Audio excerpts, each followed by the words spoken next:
400 কোটি টাকা এক খাত থেকে নিয়েছে, তাকে আবার বহিষ্কার করছে।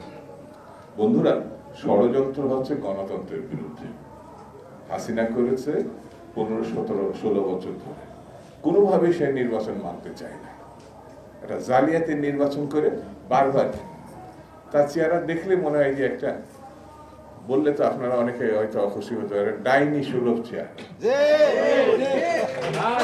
এই যে শিল্পীরা পয়লা বৈশাখের যে ছবিটা আছে, পুড়াইছে প্রথমে তারা, কিন্তু ছবি কি পুড়ালেই কি হৃদয় থেকে ছবি যায়?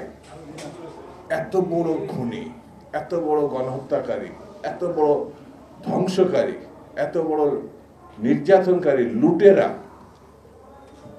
আর এই বাংলাদেশের দ্বিতীয়টা জন্মিয়েছে আমার জানা নাই। তাকে বিদায় করছে কেন? গণতন্ত্রের প্রত্যাশায় এখনো যদি ভোটের কথা দাবি জানাতে হয়, এর থেকে লজ্জাস করার কোনো ঘটনা আসে না। আমার কাছে মনে হয়, আমি বেশি বক্তৃতা আজকে করবো না, শুধু এতটুকু বলি,